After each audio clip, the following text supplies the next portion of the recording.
Hi, I'm coming to you from the beautiful churchyard of the Church of St. Francis of Assisi here in Erin.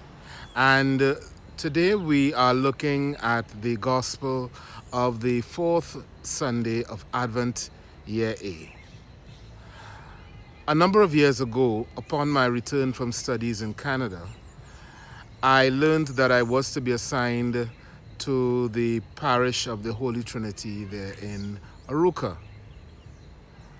At that time, I wondered to myself and I wondered aloud, what crime had I committed that I should find myself right back in the very parish in which I was trained as a seminarian and in which I had spent so many years. And here was I once again going to be assistant parish priest. And I must confess that in those early days, there was some kind of resistance.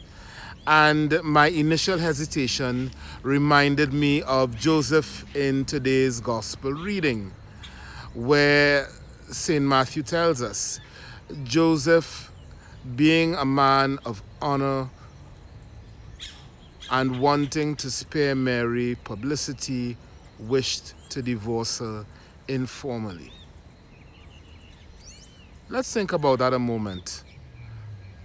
How many of us, in fact, find ourselves in situations that we would like to divorce?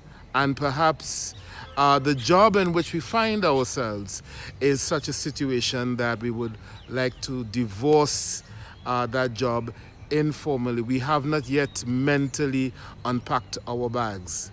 And that is exactly the situation in which I found myself, not really unpacking my bags for the first few months. But then came the pull of God's grace. And I heard the other part of the angel's message. Joseph, or in my case Dexter, son of David, do not be afraid to take Mary home as your wife. What she has conceived within her is from the Holy Spirit. She will give birth to a son, and you must name him Jesus. And this was indeed what I came to find out, that the place in which I found myself was indeed part of God's wonderful plan for me.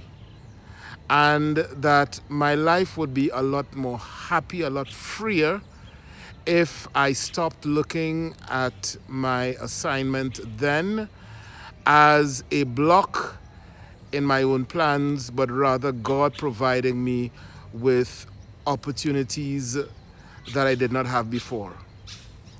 And it was precisely then at that period that, fortified by my years of study in Toronto, I was able to develop my homiletic experience, and I developed a number of very, very good friendships, which I treasure up to today. It was also in this period that I formed a very stable and, to my mind, a very powerful group on Lectio Divina. It was there that I continued to learn the fundamentals of becoming a pastor. A similar dynamic obtains, of course, here in Erin. Something interesting in the Trinidadian imagination, in Trinidadian tradition, the countryside, the deep countryside, such as where Erin finds itself, is not simply a place of unspoiled beauty. In Trinbagonian tradition, the countryside is also viewed in the popular imagination as a place of exile. So when some kind of official does some kind of offense, he or she is banished to the country. And so in the minds of many people, the countryside is not life-giving. It is the place where careers go to die. And yet it is precisely here that I am finding once again the truth of that angel, that angelic message. Do not be afraid to take Mary home as your wife. She has conceived what is in her by the Holy Spirit.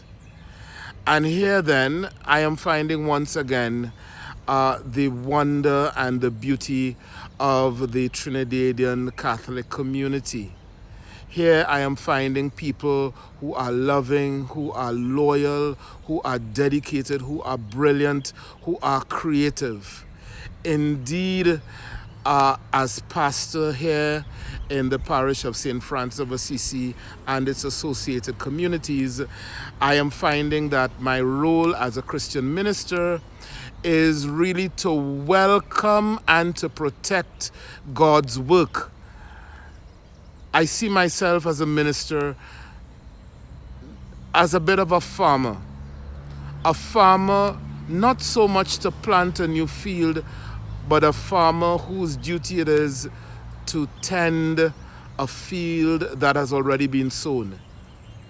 Mary, Erin, Los Bajos, Buenos Aires, they are all pregnant with possibility. And it is my responsibility, therefore, to encourage the brilliance and the creativity of our people and to welcome local leadership in whatever form it takes.